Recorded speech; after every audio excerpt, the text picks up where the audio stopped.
warahmatullahi wabarakatuh. Perkenalkan, nama saya Anissa Rahayuningsih dengan NIM 2017402184 kelas 3 PAID.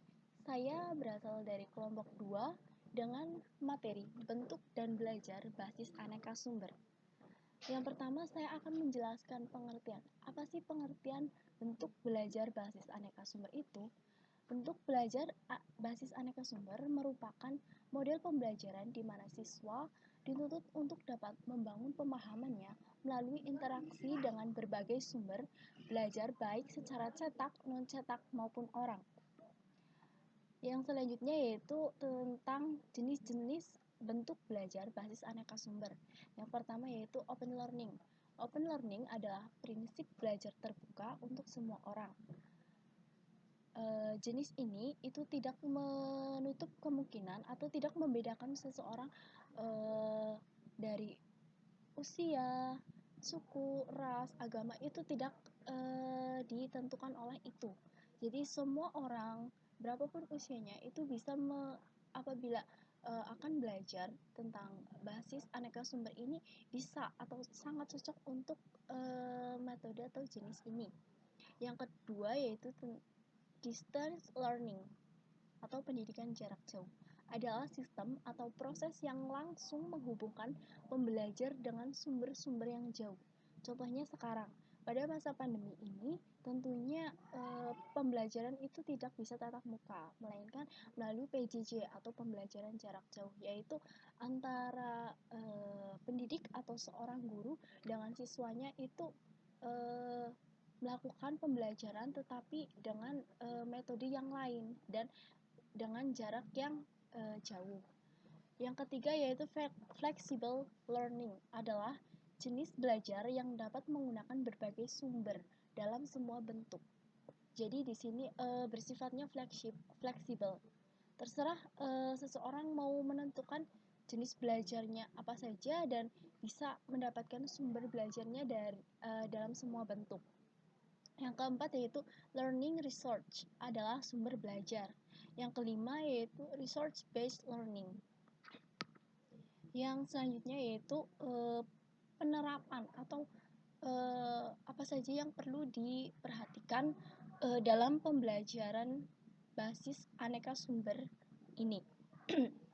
Yang pertama yaitu ciptakan kondisi yang dapat memungkinkan peserta didik memiliki pengalaman belajar yang melalui berbagai sumber, baik sumber yang dirancang maupun yang dimanfaatkan, hingga mereka akan belajar bagaimana caranya belajar atau learn how to learn.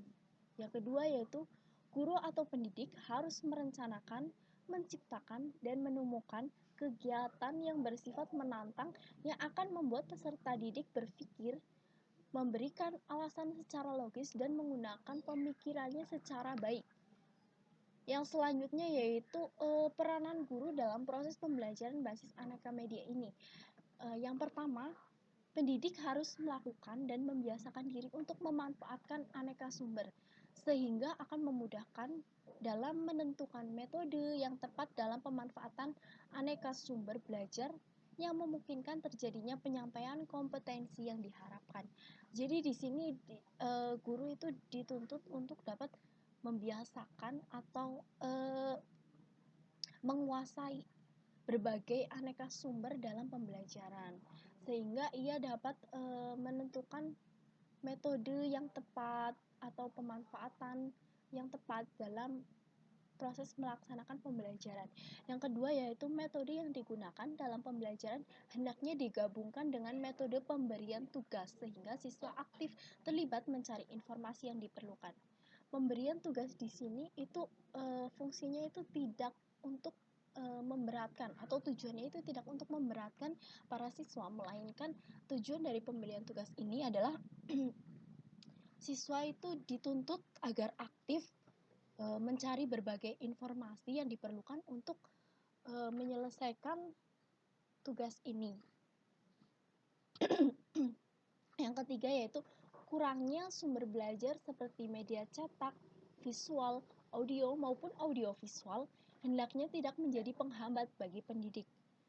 Pendidikan dapat menggali potensi yang ada di masyarakat, berkreasi, dan menugaskan kepada siswa untuk memanfaatkan bahan-bahan atau koleksi dan sumber yang tersedia.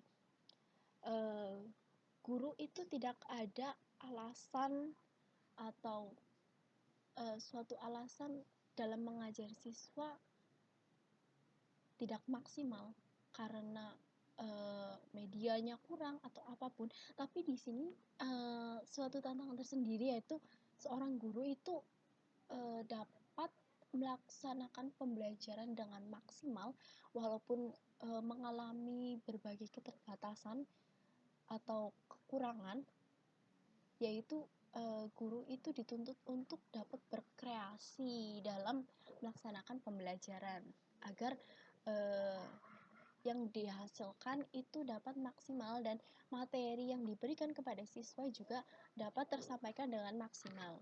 Yang selanjutnya yaitu apa sih manfaat dari pembelajaran berbagai sumber atau sumber ini?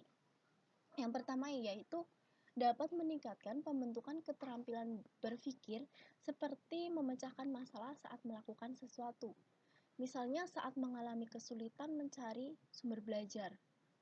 Maka disitulah peran teknologi internet itu dimunculkan dalam memecahkan atau mencari sumber belajar.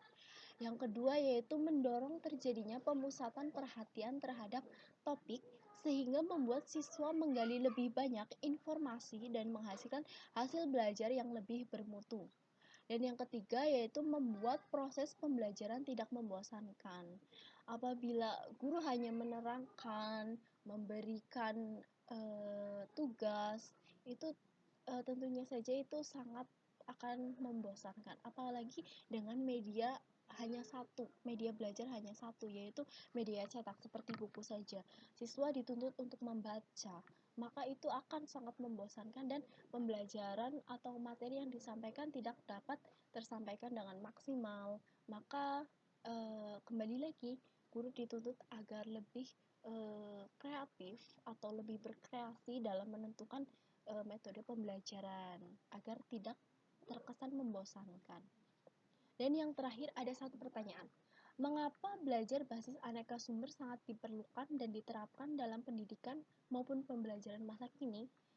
Dan jawabannya adalah karena pada saat ini terjadi adanya perubahan paradigma pendidikan, yaitu yang dari awalnya pendidikan hanya berfokus pada penguasaan isi materi pelajaran saja, saat ini bergeser kepada pendidikan yang berfokus pada pengalaman belajar, yang berorientasi pada pemerolehan pengetahuan, keterampilan, dan nilai-nilai. Dan di era informasi atau di era digital ini, peserta didik akan selalu dihadapkan pada berbagai informasi dalam jumlah yang banyak. Sehingga siswa dituntut agar memiliki kemampuan untuk menseleksi dan memanfaatkan sumber-sumber tersebut untuk kepentingan belajar secara optimal dan maksimal. Mungkin sekian materi yang dapat saya sampaikan. Mohon maaf apabila ada kekurangan maupun kesalahan kata-kata. Terima kasih. Wassalamualaikum warahmatullahi wabarakatuh.